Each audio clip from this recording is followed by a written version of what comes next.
Esta mata, la mata de coca, es sembrada por esta campesina con un solo fin: cultivarla para venderla.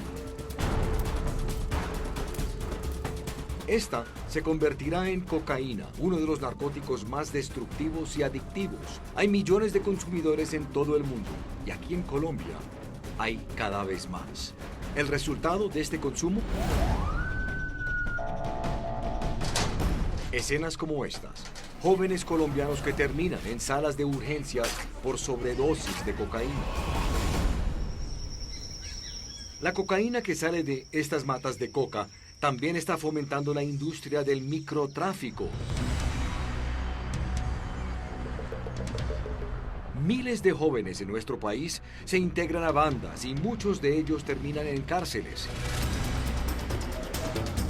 Si tienen suerte, porque muchas veces el resultado es la muerte. El 55% del homicidio en este momento en Colombia es causado por sicarios, por guerras entre bandas criminales, o de los narcotraficantes mayores o de las bandas de microtraficantes para aumentar el negocio del consumo de droga en el país. Todo nace aquí, con las matas de campesinas como ella y de miles de familias que siembran coca en Colombia. El disparado consumo y venta de cocaína está carcomiendo el tejido social de Colombia, está envenenando la sociedad. Por eso es tan alarmante este hecho. Colombia es de lejos el gran productor de hoja de coca y de cocaína a nivel global. Actualmente se calcula que hay entre 200 y 210 mil hectáreas de mata de coca sembradas en el territorio nacional. Según cálculos oficiales, solo entre el 2013 y la actualidad hubo un aumento en casi un 100% de cosechas. Hubo un incremento parecido en la producción de cocaína pura. Es posible que la producción de cocaína esté llegando otra vez a las 1.000 toneladas métricas. Probablemente fueron más, pero no hay registros precisos. Cerca del 70% de eso está llegando o a las calles de Colombia a intoxicar, a envenenar a nuestros muchachos, o siendo exportada a los mercados internacionales. Hubo grandes incautaciones, iniciativas de sustitución y erradicación por parte del gobierno, pero nunca se ha visto tantas toneladas de cocaína para el consumo de extranjeros y ahora más colombianos. 98% de la cocaína incautada en Estados Unidos viene de Colombia. Los llamados jíbaros en esos países agradecen la bonanza cocalera de Colombia, sus representantes no tanto. Cada año recientemente estamos perdiendo 60,000 personas de sobredosis. Y como es solo cuestión de tiempo antes de que un país productor termine siendo víctima de su propio veneno, en los últimos años se ha doblado, incluso se ha triplicado el consumo de cocaína en algunas ciudades colombianas. La edad del consumidor es cada vez menor. En promedio a los 13 años a tomar contacto con la droga. Eso era insospechado hace unos años atrás. Esto se debe a que hay más cocaína disponible. Cocaína que proviene de la planta de coca que siembra la campesina por una razón sencilla. Esto es un daño para el país, para toda la gente, para todo Colombia y para todo el mundo. Pero como con esto llega el arroz más rápido. Nunca ha habido tantos grupos ilegales traficando cocaína en tantos departamentos del país. Nunca se ha visto tantos miembros de los carteles mexicanos en Colombia organizando los envíos. Y nunca se ha incautado tanta cocaína en nuestros puertos. El Clan del Golfo ya identificó que estábamos acá, se están comunicando, ya saben que estamos acá haciendo la extinción de dominio. Y es por esto que miles de colombianos se preguntan si entre el 2002 y el 2012 se logró reducir las cosechas de coca a 46,000 hectáreas sembradas a un mínimo histórico, ¿por qué años después se aumentaron hasta más de 200,000 hectáreas, un máximo histórico? ¿Por qué pasó esto? la incursión de estos otros grupos y narcotraficantes fue demasiado rápido. Definitivamente. El programa tenía la meta de erradicar 50.000 hectáreas el primer año. ¿Por qué no cumplieron? ¿Y por qué se incrementaron entonces dramáticamente los cultivos ilícitos entre 2013 y 2017, general?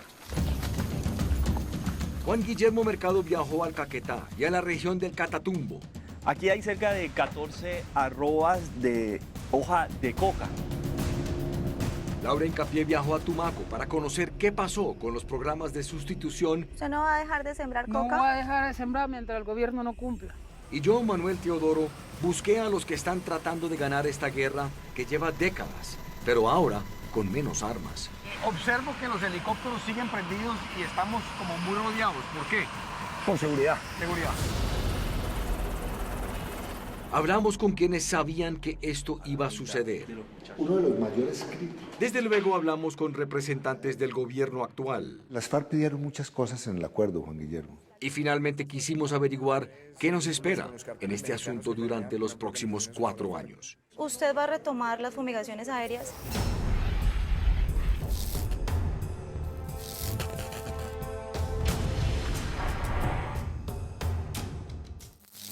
En el 2010 pensábamos que la conversación y el diálogo sobre el narcotráfico se había acabado. Había una luz al final del túnel. Pero 8 años después, el país está repleto en muchas partes de plantas de coca como estas. Mucho de esto tiene que ver con decisiones tomadas por el gobierno del saliente presidente Juan Manuel Santos. ¿Cómo sucedió esto? Esa conversación se reactivó por muchas razones, pero para entender la razón fundamental es necesario hablar primero con los campesinos que siembran plantas como estas. Así comienza este especial con la investigación de Juan Guillermo Mercado.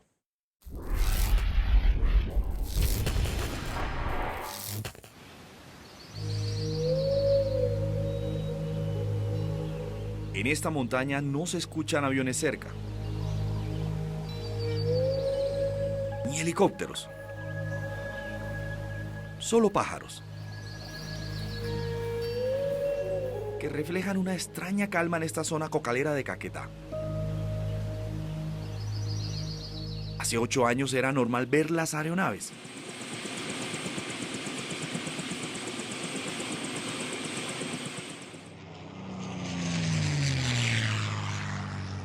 Pero hoy no. Por eso aquí cultiva coca con tranquilidad el campesino del Verdeiva. ¿Y cuando fumigaban era más difícil? Sí, claro. Más difícil. ¿Y eso influye en que sea más fácil cultivar hoy? Pues sí, puede ser, claro. Elber, de 45 años, vive en la vereda El Brillante de Paujil, Caquetá. Esta mata que se llama La Montuna, ella está dando cada 40 días. Cada 40 días, 60 días está raspando. Raspando hojas sin obstáculos. ¿Cómo es que le dicen a usted? A mí me dicen muela coca. Tiene la sonrisa pícara del campesino sincero. Pues no sé, apodos que le ponen a uno de chino. Muela Coca pasó en los últimos 5 años de tener 3 hectáreas cultivadas con mata de coca a 10 en 2 fincas de su propiedad. Hay más coca hoy.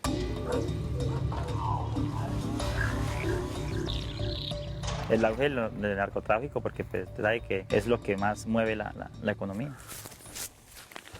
Gustavo es uno de los 8 raspachines contratados por Muela Coca. ¿Más cultivos? Sí. O sea, claro, por toda parte. La bonanza ha hecho que trabajen como hormigas en un terrón de azúcar. Esta es una de las 6 cosechas que al año produce Elber en esta tierra de Caquetá. Por cada una de ellas produce alrededor de 6 kilos de base de coca, por la que gana en total 12 millones de pesos y le deja 6 millones de utilidades.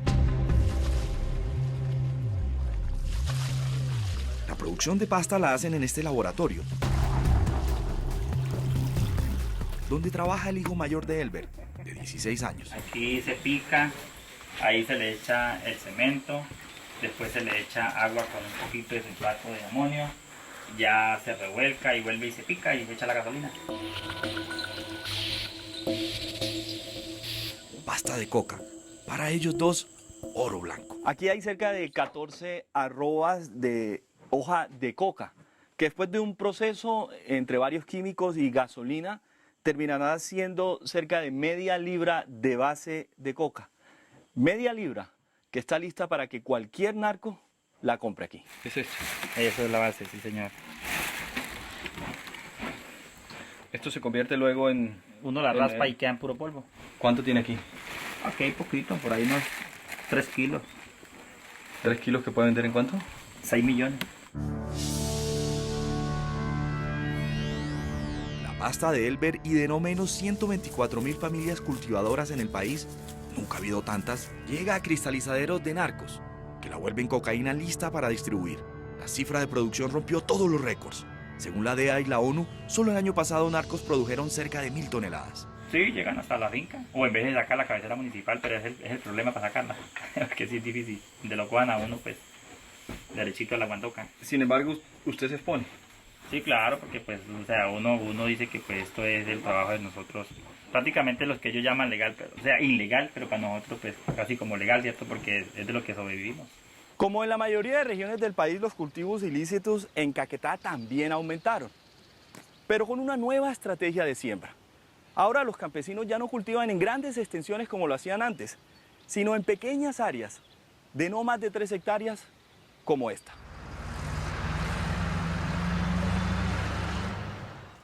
Él es Bo Matíanse, representante en Colombia de la Oficina de Naciones Unidas contra la Droga y el Delito de la ONU. En el año 2013, Colombia tenía más o menos 48.000 hectáreas de coca en el país.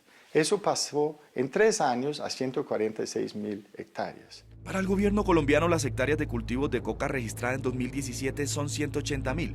Según el gobierno de Estados Unidos, hay quizás más de 209.000. Pero las fuentes coinciden en que 21 de los 32 departamentos del país tienen narcocultivos.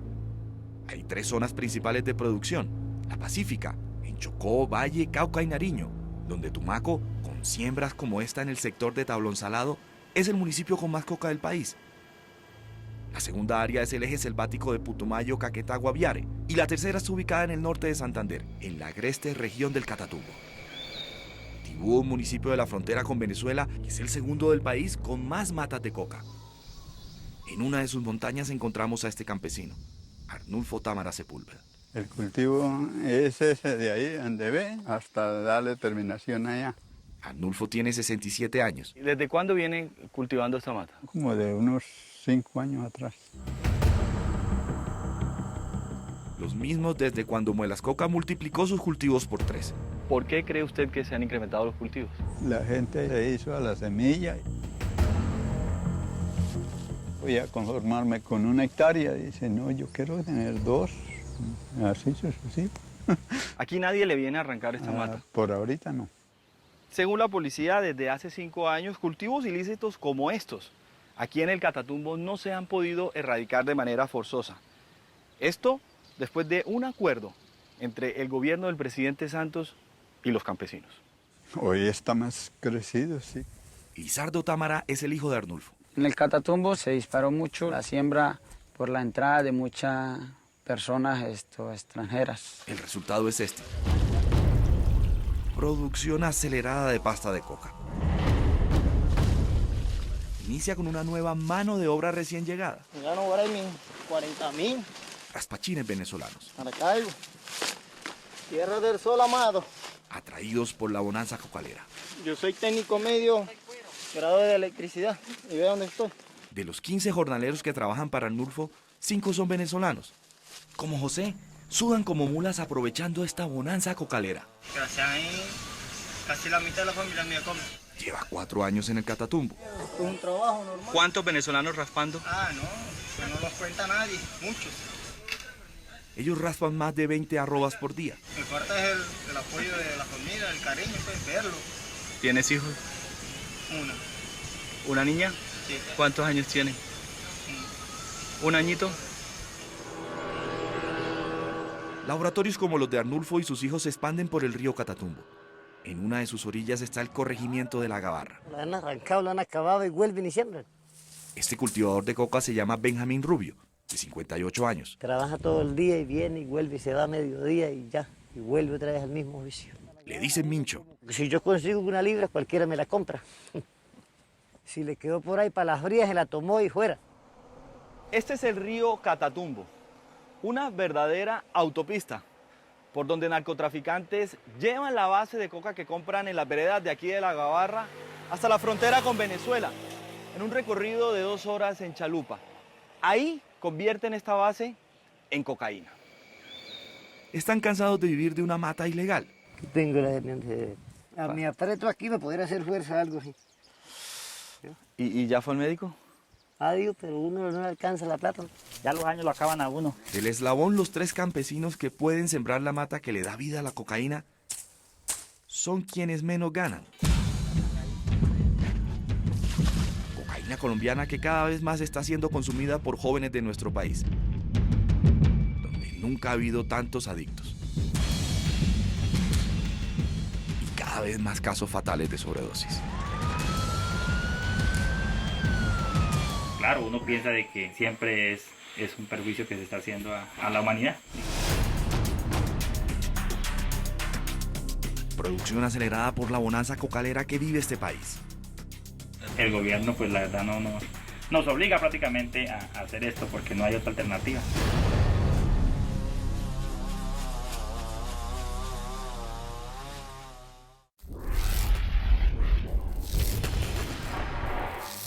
Esta guerra contra el narcotráfico se hace más difícil porque hay zonas en el país donde las autoridades no pueden entrar, como parques naturales y también resguardos indígenas.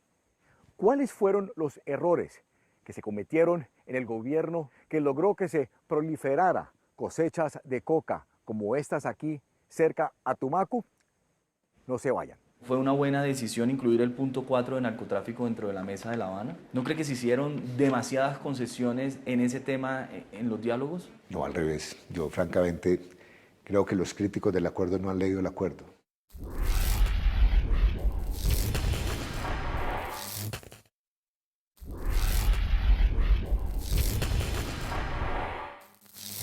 Hace 6 años había menos de 50.000 hectáreas sembradas de coca en todo el país. Hoy, 6 años después, se calcula que habría entre 210 y 220.000 hectáreas sembradas, según la ONU, según la Fiscalía General y según la Embajada de los Estados Unidos, entre otras fuentes.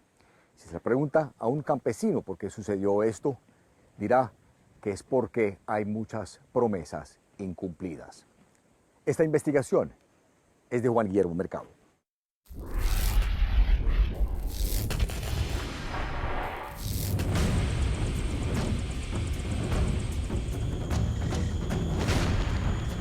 Guerra. El conflicto era muy fuerte. El líder comunal Edwin Vargas aún lo recuerda con claridad. En San Vicente del Caguán, Caquetá. Había mucha represión, ¿no?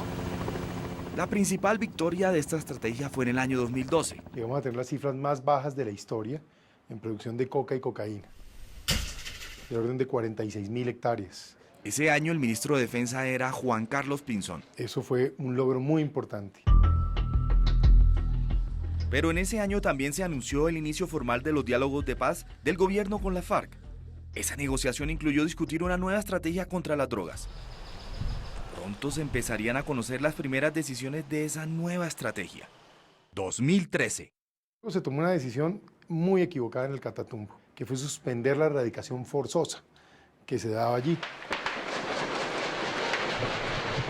Ese año, después de un violento paro de campesinos en el municipio de Tibú, el gobierno paró la erradicación forzosa que hacía la fuerza pública por una voluntaria, en la que los mismos campesinos arrancarían la mata si les garantizaban una inversión para cultivar productos legales.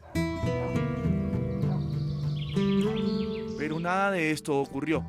Jesús Reinel Delgado, un líder del Catatumbo, lo resume así. Como no nos está cumpliendo, pues nosotros también incrementemos. Sin el control de la policía y soldados que antes vigilaban los cultivos en esta zona, y la inversión que según ellos prometió el gobierno, tuvieron vía libre para cultivar coca. Y esas decisiones han resultado en estos efectos negativos. El general en retiro, Óscar Naranjo, es el actual vicepresidente de la República. ¿Por qué el gobierno decidió acabar la erradicación forzosa en zonas como el Catatumbo y algunos municipios de Putumayo? Tengo que confesarle que en el caso del Catatumbo ha habido dificultades históricas que realmente ha impedido que actuemos con toda eficacia en ese territorio. ¿Usted cree que eso fue un error? Siempre hay un proceso de aprendizaje y nunca una política es perfecta. Yo estimo que en zonas como el Catatumbo ha podido presentarse ese fenómeno. 2014. En junio de 2014 se acordó el punto de narcotráfico en los diálogos de La Habana. Desde el punto de vista de Aunque las dos partes celebraron el consenso, en Colombia hubo quienes escudriñaron el texto y encontraron modificaciones claves en la estrategia de la lucha contra las drogas. Andrés Espinosa, experto en narcotráfico e investigador de la Universidad de los Andes, fue uno de ellos. El asunto quedó mal negociado, porque en todos los acuerdos internacionales, en la legislación local, se habla siempre de cultivos ilícitos. Fue un error por parte de los negociadores haber aceptado el hecho de que los cultivos de uso ilícito es lo que hay que combatir. En La Habana, gobierno y FARC pactaron que la lucha del Estado contra el narcotráfico no deben ser los cultivos de coca, sino lo que producen, según Andrés Espinosa, la cocaína. El proceso de paz, de alguna forma, sacrificó la lucha contra los cultivos de uso ilícito, o mejor llamados cultivos ilícitos. Ese fue tal vez el sapo que el gobierno se tragó. El senador Alfredo Rangel ratifica las palabras de los expertos. En la práctica se legalizaron los cultivos de coca en Colombia. Y las consecuencias fueron, según las fuentes, la retirada masiva de tropas en zonas cocaleras y más campesinos sembrando. Como Elber Deiva, el campesino a quien llaman muelas coca en Paujil, Caquetá. La coca no es mala para que la cultivas, sino para que la está consumiendo. En 2014 la ONU contó cerca de 100.000 hectáreas de cultivos de coca, el doble de 2012, cuando la lucha contra las drogas era otra. ¿Qué responde el gobierno? Lo que reconocemos en el acuerdo es que durante el conflicto armado hay unas condiciones para que esos campesinos estuvieran, digamos, muy condenados a la siembra por parte de las FARC. Y que ya sin las FARC, con las FARC dando tránsito a la legalidad, era necesario atenderlos de otra manera. 2015. En octubre de este año, el gobierno de Juan Manuel Santos tomó otra decisión que llevaría, según expertos entrevistados por Séptimo Día, a un máximo histórico en el crecimiento de esta mata. Voy a pedirles que suspendan el uso del glifosato. El gobierno basó esta decisión en un estudio que citó el Ministerio de Salud, asegurando que el glifosato, el veneno que estas avionetas asperjaban sobre las matas, era cancerígeno. En ese año la Corte Constitucional también sentenció que el gobierno no podía fumigar ese veneno con avionetas, porque dañaba otros cultivos y lagos. Peor que la coca. Sin embargo, Bo Matíasen, director de la Oficina de Drogas y Delitos de la ONU en Colombia, le aseguró esto a Séptimo Día. Estudios formales y una política oficial de las Naciones Unidas frente al tema del glifosato no lo hay. Para el embajador de Estados Unidos en Colombia, Kevin Whitaker, ese estudio no fue contundente. Se emitió un estudio que es de un suborganismo de la Organización Mundial de Salud que francamente es muy cuestionable. La Organización Mundial de la Salud no ha prohibido la venta y el uso de glifosato, y aquí en Colombia es usado para fumigar otro tipo de cosechas.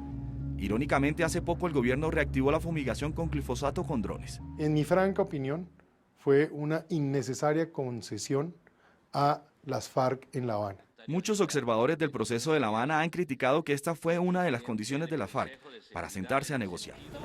Por el proceso.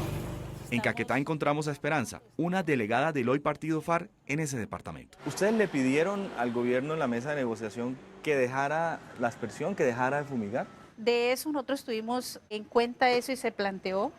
El gobierno acepta. En ningún país del mundo. Buscamos a los líderes de la FARC, pero ellos no quisieron dar una entrevista a Séptimo Día. General, ¿fue una petición de la FARC para poder sentarse en la mesa de La Habana que se acabara con la fumigación aérea con glifosato? Las FARC siempre ha rechazado la aspersión aérea, no le ha gustado. Y dejó una constancia en el acuerdo. Nosotros dijimos, deje la constancia, pero eso no hace parte del acuerdo. ¿Y qué plan B tenían para reemplazar la fumigación? El plan B consistía justamente en algo que debe conocer muy bien el exministro Juan Carlos Pinzón, que era fortalecer la erradicación forzosa manual. ¿Van a volver a utilizar glifosato, general? ¿No cree que es una contradicción? Pues es una contradicción si, digamos, a los colombianos, especialmente a los expertos, se les olvida que el glifosato nunca se suspendió en Colombia. y que hoy hay cultivos industriales de productos lícitos que se asperjan con glifosato. Lo que cambió fue la aspersión aérea con glifosato. 2017. En febrero de ese año, cerca de 7.000 guerrilleros se concentraron en zonas definidas en los diálogos de paz, dejando atrás territorios donde estaban presentes desde hace varias décadas. El fiscal general de la Nación, Néstor Humberto Martínez. Se abrió una ventana de oportunidad para que ingresaran a esos territorios otras organizaciones criminales, el Clan del Golfo, el Ejército de Liberación Nacional, las disidencias de las FARC.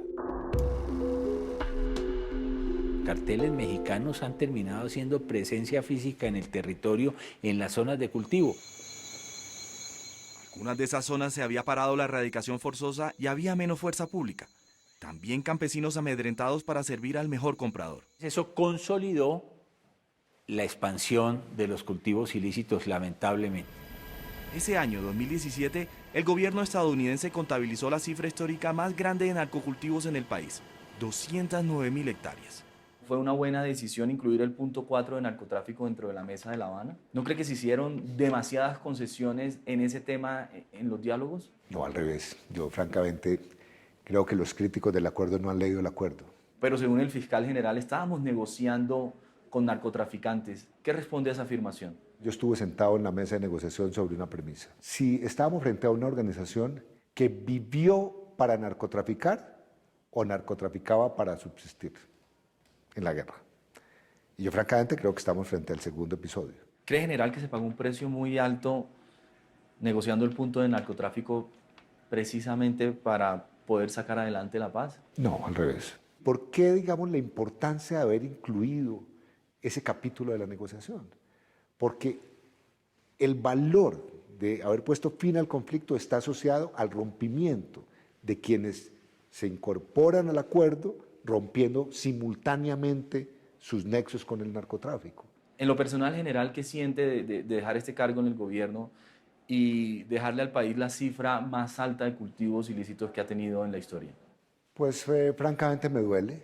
Yo hubiese querido revertir esa situación a cero. Sé que lo podemos hacer, pero francamente también me voy con la conciencia totalmente tranquila. Durante ese tiempo también sigamos avanzando. Hace poco le preguntaron al presidente Juan Manuel Santos sobre su responsabilidad en el crecimiento de los cultivos ilícitos. Esto respondió. Tal vez fue mi culpa, precisamente por imponerle a las FARC en la agenda el tema del narcotráfico, y eso tuvo un incentivo perverso, porque muchos campesinos dijeron, aquí va a haber una sustitución voluntaria, entonces va a haber beneficios para quienes estén cultivando coca, pues vamos a cultivar coca.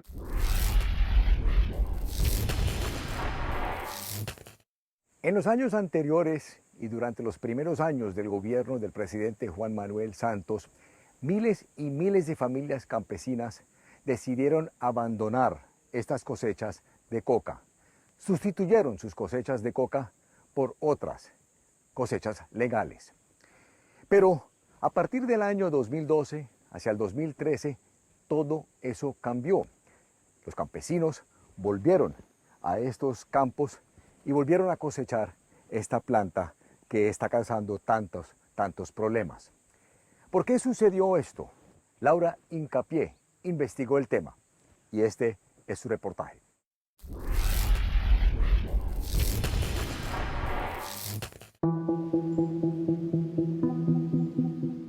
De junio del 2017. Venimos de un acto simbólico. Juan Manuel Santos presentaba en el Meta su principal arma para eliminar los cultivos de coca.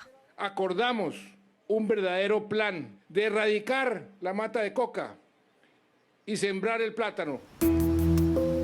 Junio del 2018, un año después de que en el Meta Santos sembrara esta mata de plátano. En zonas cocaleras del país, como en Tumaco, también hay plátano. Pero ahora luce así, casi perdido, en medio de una montaña de coca. Nosotros empezamos a tumbar el plátano y a sembrar la coca, que esto es lo que nos está dando ahorita el pan comer. Así, con ese temple de acero del campo, habla Bartola. Nos vamos a quedar con la coca y vamos a seguir sembrando coca. Ella es una de las 300 personas que vive en Tablón Salado, un pueblo que ni siquiera aparece en el mapa. Pero está aquí, a 2 horas en lancha de Tumaco, uno de los municipios más pobres del Pacífico colombiano, pero el más rico de Colombia y el mundo en un solo cultivo, la coca. Y vamos a sembrar más por el hecho de que de ahí más bastante allá entra la plata. Más plata, no para enriquecerse, pero sí para comer. Esto es un daño para el país, para toda la gente. Pero como con esto llega el arroz más rápido. Y es que en este puerto un mensaje se escuchó más fuerte que la brisa que golpea los cultivos cuando cae la mañana. Ha dicho el Estado que el que no tiene coca no va a ver el aporte, eso lo está haciendo sembrar más de uno. Esa sola palabra. Esa palabra que menciona con inocencia el campesino José Mercedes, expertos y autoridades como el propio fiscal general de la Nación la definen así. Ese fue un incentivo perverso. Néstor Humberto Martínez se refiere a la ayuda económica que se ofreció en el Programa Nacional Integral de Sustitución de Cultivos. Al considerarse la opción de entregar subsidios en los territorios cocaleros, eso permitió que hubiera una expansión inicial por parte de los campesinos para beneficiarse de esos cultivos. El programa se aprobó en noviembre del 2016 en el punto 4 de narcotráfico del proceso de paz y consistió en que el gobierno le entregaría 36 millones de pesos durante 2 años a cada campesino que sustituyera la coca por cultivos legales. Él es Eduardo Díaz, director del programa. ¿Cuál era esa esencia del programa de sustitución de cultivos? Pasar de la confrontación con los campesinos a la cooperación para transformar esos territorios en territorios donde prevalezcan economías legales. Según lo explica el vicepresidente Óscar Naranjo, 123.000 familias en el país levantan la mano por primera vez para decir no queremos sembrar más coca. A botar esas matas de coca. Pero en algunos casos se sigue continuando con los cultivos con la idea de que se van a encontrar beneficios. ¿Usted ya volvió a sembrar coca? Ya tengo socala hecha y yo creo que en esta semana que viene ya estoy sembrando y tumbando el cacao. Según los mismos campesinos, cuando se aprobó el proceso de paz y los incentivos económicos para los cultivadores de coca, pues quienes no tenían sembraron estos cultivos y quienes tenían sembraron más. Hay 4 veces más de lo que había antes y va a haber más. Más coca es igual a más plata. Esa fue la operación que hizo un pueblo con hambre. Solo entre el 2012 y el 2016, las hectáreas sembradas en Tumaco pasaron de 5.000 a 23.000. ¿De alguna forma terminaron fomentando que se cultivara más coca? Alguna gente creyó que la manera de llegar a algunos recursos era a través de la siembra de coca. Si el ministro de Defensa dice que tenemos 180.000 es porque tenemos por lo menos 300.000. Según lo revela el experto en narcotráfico Daniel Rico, las FARC lo que hicieron fue incentivar a la población a cultivar coca. Cultive coca, que si usted no tiene coca, el gobierno no le va a comprar, no le va a sustituir. El único medio de... Muchos, al parecer, obedecieron porque, según fuentes militares consultadas por Séptimo Día, las FARC controlaban el 70% de los cultivos de coca en zonas como Tumaco. Pero este no habría sido el único obstáculo en el camino de una sustitución que parecía avanzar contra la corriente. Yo sembré plátano. Sabonal vive en el Consejo Comunitario del río Caunapí, otro pueblo escondido en la selva tumaqueña. En la finquita mía el plátano se podría, porque no haya quien lo comprara. Su plátano y su voluntad fueron aplastadas por la rentabilidad de una mata que se vende sola. El que la va a comprar, él no llega ahí a la casa y vea tantos kilos, aquí está ya su vaina. Los maderables, que ese es el cedro. Él es Aristides, líder de Caunapí, Tumaco. Si no tiene comercio, al final queda aquí. No se vende y ahí se pudre, mira. Y vuelven a sembrar coca. Los jóvenes se van a la coca. Y mientras tanto, en la Gabarra Catatumbo, abandonadas también están las piñas que sembró Asael. Porque llegaba ya maltratada, dañada, entonces la rechazaban. La piña que él pensó le daría de comer terminó alimentando a otros. Se la regalamos a la gente para echar a los marranos, a las gallinas. Hasta el burro comía piña.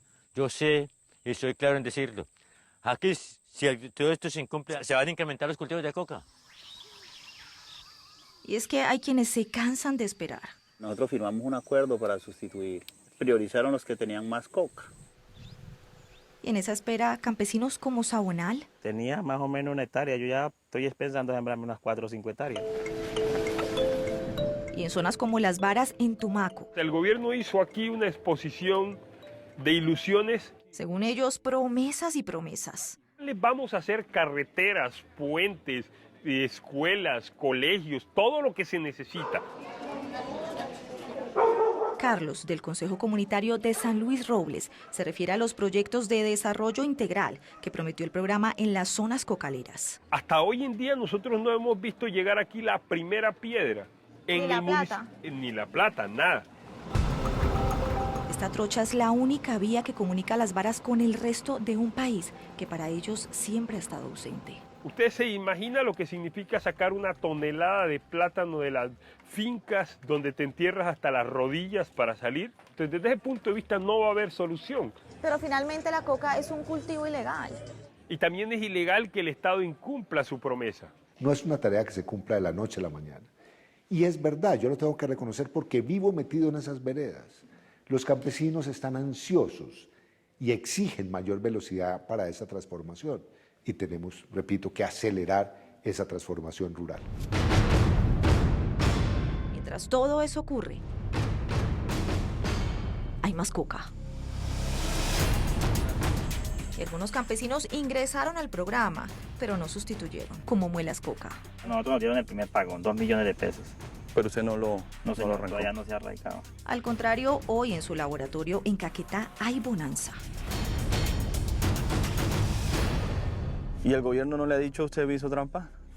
No, pues, o sea, pues estamos en la expectativa de eso, ¿cierto? Conocimos casos de campesinos que recibieron ese primer pago de 2 millones de pesos, pero no erradicaron la coca. ¿Por qué pasó esto? El programa prevé que hay un compromiso con los campesinos, ¿correcto? Y eso que tú mencionas son casos excepcionales, no es la generalidad. Sin embargo, las cifras son contundentes. El año pasado, cuando se inició el programa, en el país a la vez se registró la cifra más alta de cultivos de coca en toda su historia, 209.000 hectáreas. ¿Por qué no cumplieron? No llegamos a 50.000 hectáreas como teníamos previsto en mayo, pero sí vamos a llegar a finales de este mes. Llegamos al 85-90% de la meta. ¿Pero por qué no lograron cumplir esa meta? Porque pues no es una tarea fácil, esto no es soplar y hacer botellas. Eso se lo tendría que reconocer. Hoy no tenemos la capacidad para llegar a los acuerdos individuales con las 124.000 familias que firmaban el acuerdo colectivo y solamente estamos en 77.000 familias. Para miles de cultivadores que se niegan a sustituir la mata de coca, el gobierno destinó esta estrategia: la erradicación forzosa. En Tumaco la dirige el teniente coronel Jesús Enrique Quintero. Hemos tenido en los últimos 60 días más de 20 eventos relacionados con artefactos explosivos improvisados. Tiran tatuco, plomo a uno. En los últimos 5 años han muerto 11 uniformados. ¿Vamos a poder así? Bueno, tenemos que poder. Como el gobierno priorizó la sustitución voluntaria, las cifras de esta erradicación forzosa cayeron entre 2012, cuando se registraron cerca de 31.000 hectáreas, y 2014, cuando fueron 11.700. Nos hemos visto en confrontación con la comunidad. En 2016, el número de hectáreas erradicadas por estos hombres tuvo un repunte a cerca de 18.000. Y mientras tanto, hay más cocaína en las calles. Más jóvenes adictos a este veneno y otros matándose para controlar el negocio. Más muertos por una mata que no se logró sustituir en el campo.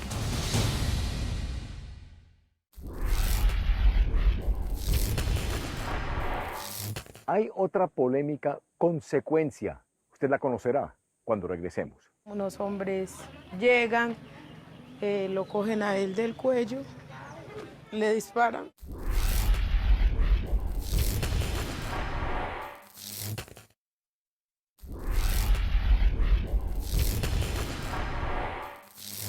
En los últimos años han sido asesinados centenares de líderes sociales. En lo que va corrido del año 2018, 79 han sido asesinados. Séptimo Día quiso tratar de establecer algunos comunes denominadores entre estos asesinatos y pudimos encontrar que un buen número de estos líderes trabajaban tratando de persuadir a campesinos que sembraban coca como esta a dejar este cultivo por otro, lícito, legal.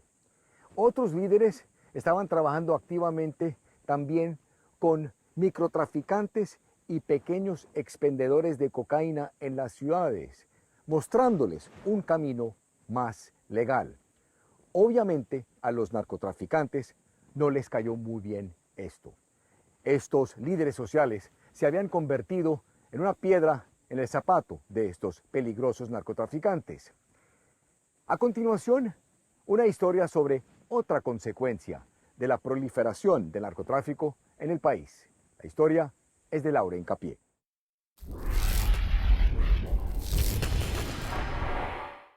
Ay, ay, por Dios. Él era una persona muy ejemplar. Siempre nos estaba induciendo por el camino del bien.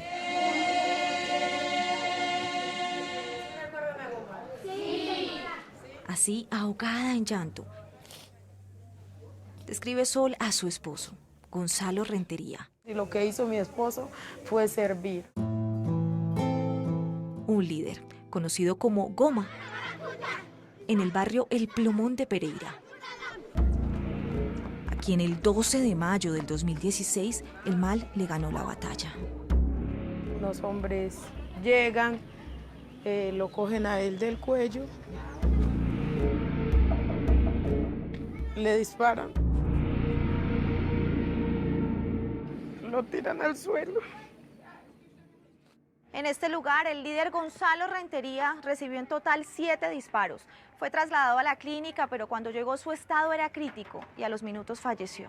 El único pecado de Goma fue liderar una buena causa. Él se oponía totalmente a los fines de ellos aquí en la comunidad, que era expendio de droga. El líder se había convertido en una piedra en el zapato para esos microtraficantes que en los últimos años se han tomado barrios como El Plumón, donde vivía Gonzalo y varias familias desplazadas del Chocó. Él veía que muchos jóvenes se estaban encaminando pues hacia la droga y de alguna manera lo quiso evitar, brindándole esperanzas y oportunidades a estos jóvenes. Y encontró en la música una distracción para alejarlos de ese veneno. Si él nos decía que en la droga no estaba, pues la droga no lleva a ningún lado, en vez de ayudarnos ya era perjudicar. Un mensaje que no cayó bien entre quienes necesitan adictos para su rentable negocio. Que desde ahí se inicia todo, porque no querían que mi esposo estuviera acá presente. Y por eso no les tembló el gatillo para eliminarlo. Y no solo a Goma. Otro líder social fue asesinado esta tarde. Detrás de algunos de los asesinatos de líderes sociales que hoy tienen conmocionado al país, estarían quienes se lucran del negocio del narcotráfico en todos sus eslabones. En Colombia están matando un líder social cada 3 días. Él es Ariel Ávila, uno de los investigadores que más ha denunciado la violencia contra líderes sociales. La oposición a economías ilegales, entre ellas el narcotráfico, ha llevado a un aumento de la victimización de líderes sociales. Eso es innegable. En Bogotá tenemos, por ejemplo, 25 líderes sociales amenazados. Casi 20 han denunciado presencia de ollas. Y en el campo también están en la mira. Así lo reconoce el vicepresidente Óscar Naranjo. Muchos de esos líderes son los que justamente están comprometidos con la sustitución voluntaria de esa economía ilegal. La mayoría de asesinatos de líderes sociales de los últimos 3 años ha ocurrido en los mismos departamentos del país con más cultivos de coca y guerra por el microtráfico. Tan solo hace un par de semanas, Séptimo Día conoció este panfleto en Paujil, Caquetá. Todo aquel que arranque su cultivo voluntariamente estará en el deber de desalojar el área en tiempo indefinido. De ustedes dependerá la vida de ciertos líderes. 2 días después mataron a 5 campesinos. Se investiga si fue por las amenazas de este panfleto. Y campesinos como Elber Deiva tienen miedo. Si sustituimos, ha llegado un volante que dice que nos tenemos que abandonar la región. O los matan. O los matan. Estarse uno quieto porque ¿qué hacemos? Otro obstáculo que ha tenido el programa, según su director Eduardo Díaz. Grupos delincuenciales que vieron en los territorios con cultivos que abandonaron las FARC una oportunidad de hacerse a ellos mediante el uso de la violencia y el crimen. En casos como el asesinato de Gonzalo Rentería, según Jorge Mario Trejos, director seccional de Fiscalías de Pereira, se hizo justicia contra sus asesinos. Un procedimiento que duró más de un año finalizó con la captura de esas 5 personas. Estas personas se dedicaban al tráfico, especialmente local de estupefacientes. Pero para Sol, la vida no volvió a brillar. El niño ha llegado a decirme que se quiere matar, que su papá no se merecía eso porque él era un hombre bueno. Y cada vez que se asesina a un líder, también se mata la esperanza de todo un pueblo. Y ahora siguen estas personas vendiendo la droga aquí y los pelados consumiendo. Pues sí, pues normal, todos siguen consumiéndola. Muchos líderes han sido asesinados por oponerse a la minería ilegal, la restitución de tierras o por su inclinación política. ¡Ay, ay, por Dios! Y también han sido víctimas de esta lluvia de coca.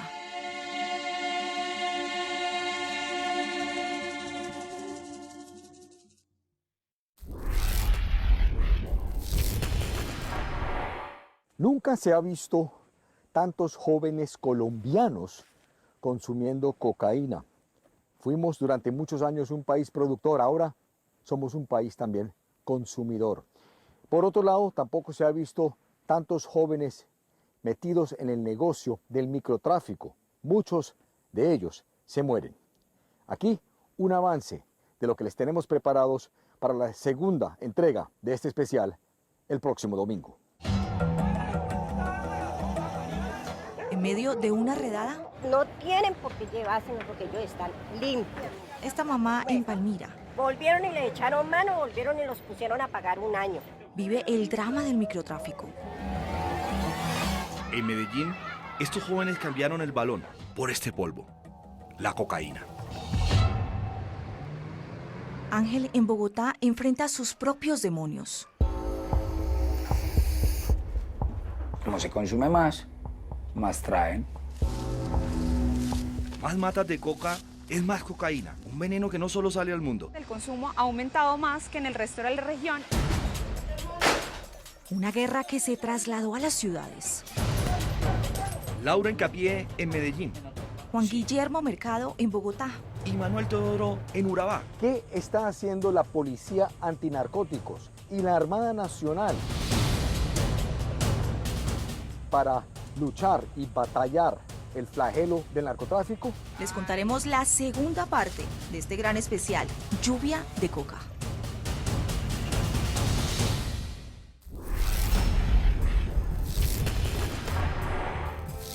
Y nos vemos el próximo domingo con Malú desde Bogotá para la segunda parte de este especial.